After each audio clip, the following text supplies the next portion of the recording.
A saga de Zé Baiano. O cangaceiro ferrador. Final. Texto do escritor e pesquisador José Bezerra Lima Irmão. A volante de Antônio de Chiquinho. Os homens que mataram Zé Baiano foram levados para Aracaju a fim de prestar depoimentos e contar à imprensa o incrível feito. Lá, ficaram 8 dias na residência do comerciante Antônio Conrado. O governador do estado, Heronides de Carvalho, que era amigo de Lampião, fez um arremedo de comemoração pela vitória dos valentes homens de Alagadiço e mandou dar-lhes um prêmio de 9 contos de réis, a recompensa pífia, já que teria de ser dividida por 6. Depois disso, Antônio de Chiquinho e os companheiros foram chamados mais 2 vezes à capital. Temendo-se que quando Lampião soubesse do fato destruísse Alagadiço, foi constituída uma volante com 15 rapazes do próprio povoado, tendo como comandante Antônio de Chiquinho. Cada componente da volante ganhava 118 mil réis por mês. Antônio de Chiquinho fez furos nas paredes de sua casa, para olhar o que se passava na rua sem precisar abrir porta ou janela, e pelos quais podia atirar. Ele chamava sua casa de fortaleza. Mandou cavar trincheiras nos caminhos de acesso a Alagadiço, onde os rapazes da volante e os próprios moradores se revezavam, dia e noite, para resistir a um eventual ataque. O povoado vivia em clima de guerra. A existência dessa volante foi breve. No ano seguinte o governador mandou desarmar Antônio de Chiquinho e seus companheiros, acusados de desordens e bebedeiras, sem nenhum resultado prático. O jornal Correio de Aracaju considerou uma iniquidade a atitude do governo, e publicou uma carta de Antônio de Chiquinho em que ele rebatia os insultos à sua moral e refutava as acusações de que sua tropa andava embriagada, observando que havia poucos dias o coronel Liberato tinha louvado a conduta de sua volante. A notícia chega ao coito do Craibeiro. Lampião passou a noite de São João de 1936 num coito no Riacho Craibeiro, abaixo de Poço Redondo. A festa emendou a noite com o dia, sem parar. Foi quando chegou um coiteiro de Alagadiço com uma carta, informando que tinham matado Zé Baiano e 3 cabras. Ao ler a carta, Lampião mandou parar a festa. Chamou Zé Sereno e Manuel Moreno e deu-lhes a notícia. Zé Sereno ouviu a história, baixou a cabeça e comentou: "Eu tô triste não é só pela perda do meu primo, mas também pela traição de um amigo. Não posso compreender como um homem de confiança como Antônio de Chiquinho pôde fazer uma coisa dessa, matando um homem que era como se fosse irmão dele." "Ah pois, e concordou o Lampião. Os cangaceiros de verdade tão se acabando. E não existe mais amigo como antigamente. Só farta agora eu ser traído pelo coronel Antônio Cacheiro ou por João Maria da Serra Negra." Lampião mandou que Manuel Moreno, Abelê e Diferente fossem apurar o que aconteceu. No dia 29 de junho, eles estiveram na cova de Zé Baiano. Veneno, foi-se fuga para Goiás. Segundo Felipe de Castro, Zé Baiano e seus companheiros teriam sido mortos com uma feijoada envenenada. Estácio de Lima escreveu que os cangaceiros foram mortos dormindo, a golpes de foice e machado.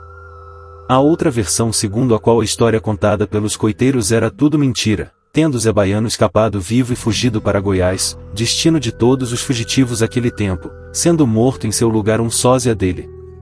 Os matadores teriam custado a comunicar o fato às autoridades justamente para que os corpos apodrecessem e não fosse possível a identificação. A exumação dos corpos foi feita 19 dias depois das mortes. Em lugar de Zé Baiano teriam matado um sujeito de quase igual porte e catadura, sósia dele.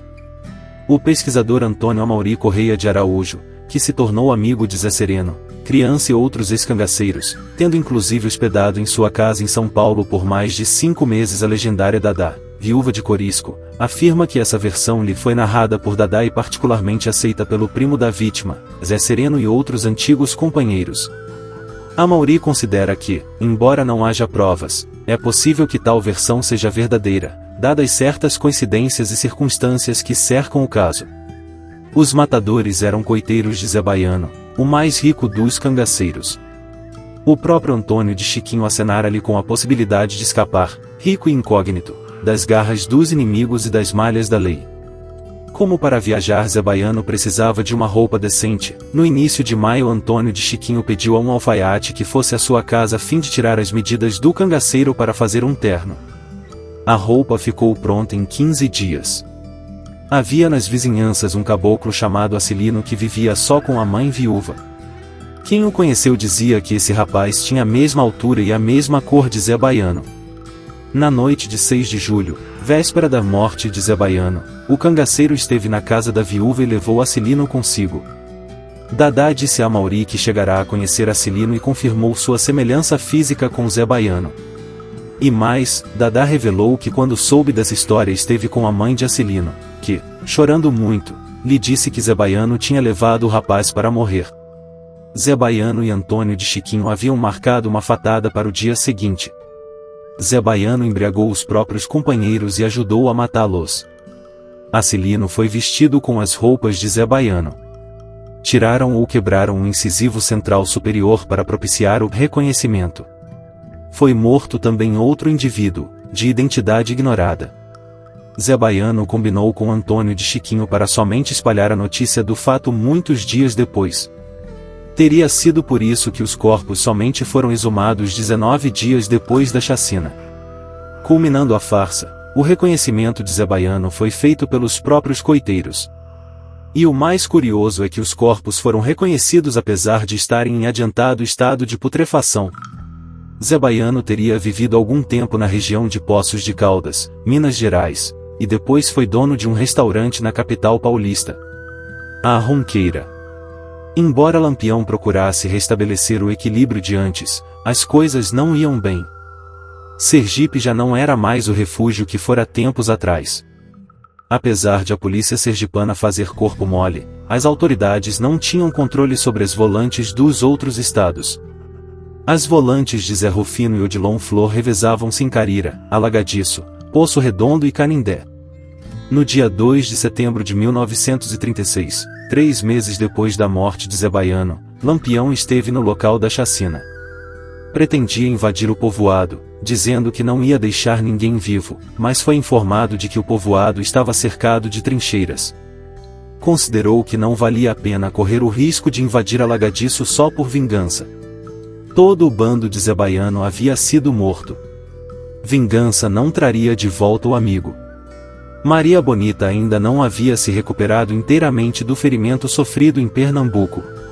Além do mais, parece que havia um canhão em Alagadiço. Da Lagoa Nova, escutava-se o estampido. É que Antônio de Chiquinho tinha mandado fazer uma arma estranha, que ele disparava de vez em quando, fazendo um barulho assustador. O canhão de Alagadiço era na verdade uma ronqueira, que apesar do estrondo ensurdecedor, era totalmente inofensiva. A famosa ronqueira de Alagadiço. Lampião rezou um terço junto à cova. Estava acompanhado de mais de 30 cangaceiros, entre homens e mulheres. O bando acampou no pé da Serra do Saco. No dia seguinte, tomou a estrada de Carira, porém adiante dobrou à esquerda, no rumo de Pinhão. Na noite de 3 para 4 de setembro, em Paripiranga e arredores, houve saques e espancamentos. Nas caatingas de sítio do Quinto e Guloso havia muitos coiteiros, pois ali era o feudo do cangaceiro Ângelo Roque. Lugar bom para descansar uns dias. E com esse vídeo encerramos a história sobre a saga do temível e famigerado cangaceiro Zé Baiano e aproveito para agradecer a cada um de vocês que acompanharam os 6 episódios apresentados aqui no canal. Os textos narrados nos vídeos fazem parte do formidável livro Lampião, a Raposa das Caatingas do escritor e pesquisador José Bezerra Lima Irmão. Forte abraço a todos. Se você gostou desse vídeo, deixe seu like e se inscreva no canal Cangaçologia. E não esqueçam de ativar o sino para receber todas as nossas notificações. Cangaçologia. Imparcialidade e compromisso com a história cangaceira.